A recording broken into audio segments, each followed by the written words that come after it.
While we're talking about the end of the world, I figured this would be a good subject. Is nuclear winter a real thing?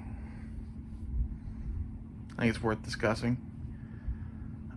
My arguments for this are basically that back when we invented nuclear bombs, we detonated quite a fucking few of them, like hundreds of them. It didn't cause a nuclear winter. Now, some of those were underground, some of those were in the atmosphere, yada, yada, yada, but plenty of them were either ground burst or air burst nuclear detonations. And the argument here is that if you set off a bunch of them all at once and they all were ground burst, they're going to throw soil into the atmosphere and that's going to cool the planet. I think that's a bunch of bunk. I think this is scientists not really, knowing what the fuck they're going to talk about. They thought detonating a nuke in the upper atmosphere was going to light the world on fire too. There's a lot with this subject that they don't know what they don't know, and they're guessing, and they're shitty guessers. And I would say the preponderance of evidence between the US, Russia, and a few other countries testing nukes around the world for 2 or 3 decades after they were developed points to the fact that no, they probably don't cause nuclear winter. In particular, when you use nuclear weapons on populated areas, you don't use ground burst, you use air burst. So the vast majority of the nukes that would fall would be air burst detonations like we used in Hiroshima and Nagasaki. And those don't throw up a bunch of radioactive debris, they don't throw up a bunch of soil into the atmosphere. They're just a large fucking explosion. Now, the missiles that are targeted at other nuke sites, like in Montana, where we have a bunch of silos, or the Dakotas, those are ground strikes. Targeting Cheyenne Mountain in fucking Colorado is going to be a ground strike. But, I just named off basically all the places in the U.S. that they would target for ground strikes. It's a minority of the actual fucking shit they would launch. And I think there might be a cooling effect for a year or two based on shit thrown into the atmosphere. But that soil is pretty heavy. It's not going to stay up there. It's not like volcanic ash or some shit. Like a lot of what has led scientists to believe would cause this or whatever is based on volcano shit. And it's a totally different animal.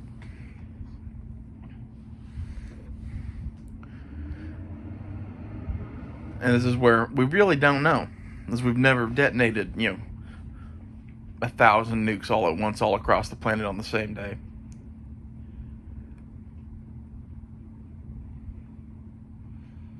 But it's kind of like the whole global warming thing. They think they know everything there is to know about that too, and they don't even care about whether the sun goes through cycles or not. They don't even care about what caused the ice ages to happen. They're pretty stupid. This is where, scientists like to think they're really smart, but look at COVID.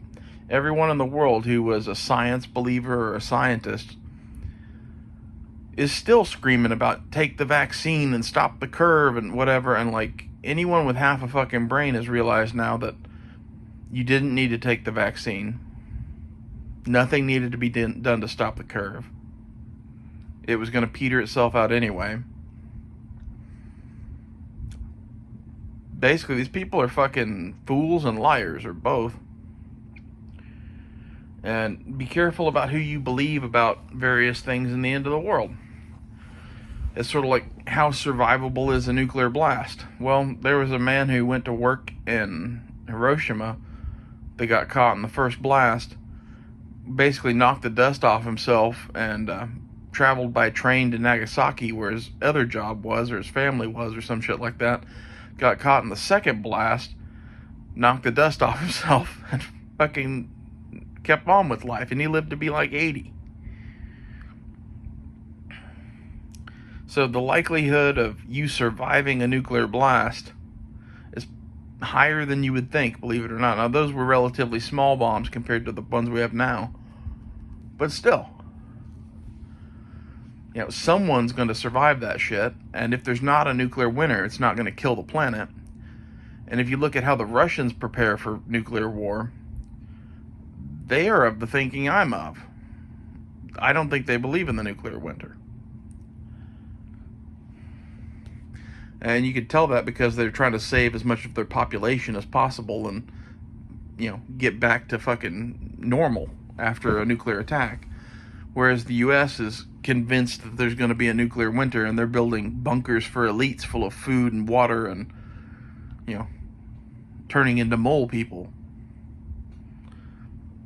There's different camps to be in, I guess, but the mole people camp, I think, is a pretty stupid one. Radiation is a thing to be concerned about, but with airburst detonations, the radiation dissipates relatively quickly. As seen in Hiroshima and Nagasaki, people are like, well, why wasn't Hiroshima and Nagasaki all irradiated? Well, there's a small area of each one of those that was. They were avoided for years, but for the most part, the entire fucking cities are rebuilt now, and everybody's just doing whatever they want. Why? Well, it's because they were an airburst attack, which is what's going to fall across most of the planet, other than, the nuclear missile sites and command bases and shit like that. And the reason they do that is because when you do a ground strike, the radius of destruction that comes off of the blast is lessened significantly because you're forcing so much of it into the earth.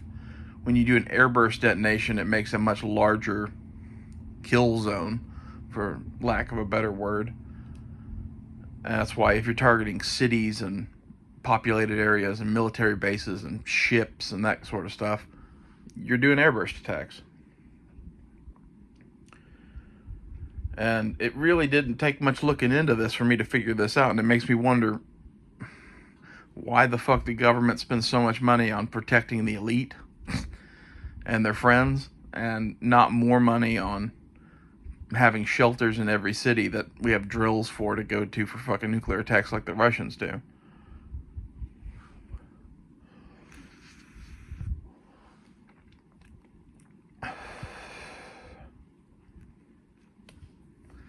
Like conspiracy theory zone.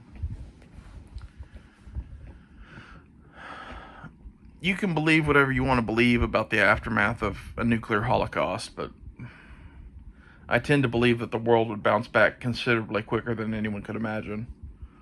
We all think that we're big and bad and whatever and could destroy the planet, and in reality, the planet laughs at us. I mean, there's been multiple times on this planet where people try to eradicate something that they hate or try to change something or whatever, and it turns out to be a futile effort. It's one thing to build a canal and divert water to drain a swamp or something like that. It's another thing to cause the global temperature to plummet by 30 degrees or something like that, or, kill a species off.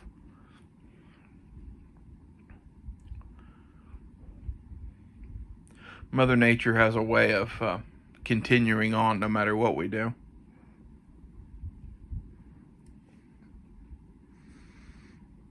And I'm not saying, oh, well, we should just be dumping all the CO2 in the atmosphere we can and polluting the whole planet and doing all that shit. Not necessarily. From what I've gathered of the whole global warming thing, CO2 promotes plant growth. That's about all it does. Is it a contributing factor to the temperature of the planet? Probably. Like, if there was no CO2, we would probably be cooler than we are now. But it wouldn't be by a whole lot. Like, one of the things to realize with that shit is we're in one of the most stable, relatively good temperature climatic zones our planet's ever been in. If you look at the climatic history of the planet before 10,000 years ago, every few thousand years it switches back and forth from like 10 degrees colder than normal, or like 15 degrees hotter than normal, or like 20 degrees colder than normal. Like, it has these huge fucking shifts. And ever since then, it's been, back and forth, back and forth, back and forth, like between a degree or two. And even with all of the global warming that's happened in the last century, we're still within that normal range. Nothing's changed.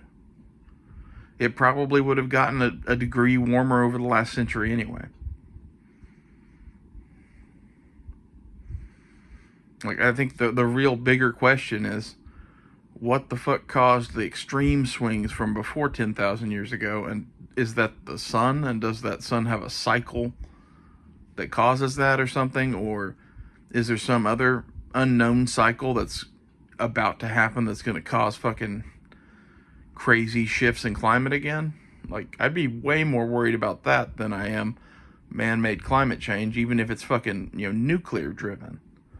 I literally don't think that if you set a bunch of nukes off on the planet, it would change the climate that much.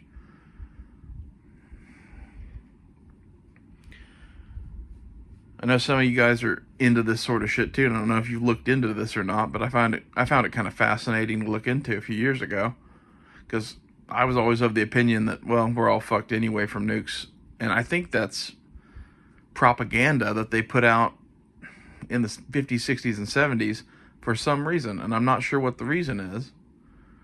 Maybe they don't want people to prepare because they think they're fucked anyway.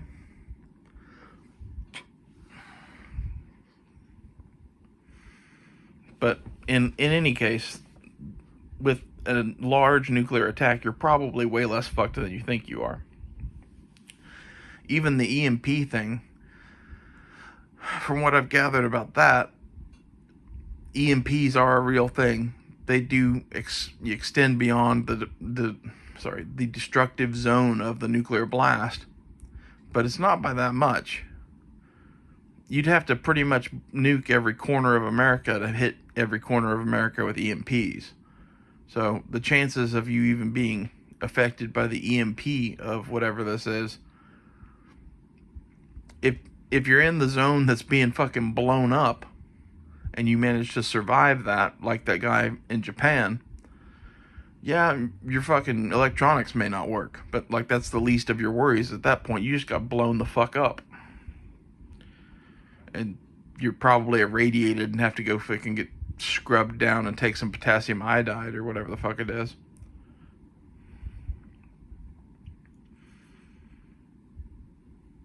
I don't know. I think we're really being lied to on this subject, and do your own research and come up with your own conclusions.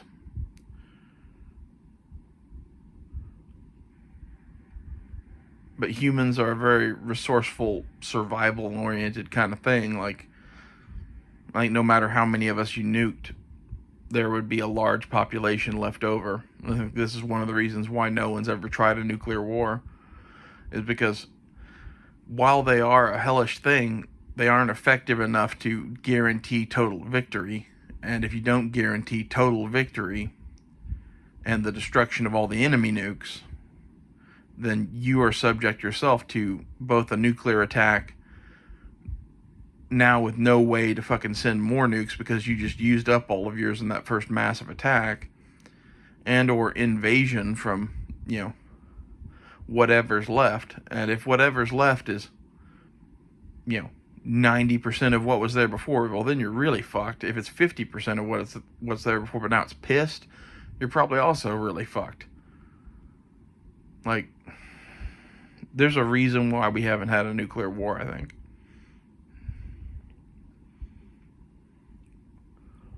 It's not just, oh, we don't want to do that, we love the children, and no, there's, people that know better advising the people that make decisions and saying it's not a guaranteed victory, probably. So tell me what you think in the comments below. I'll see you guys later.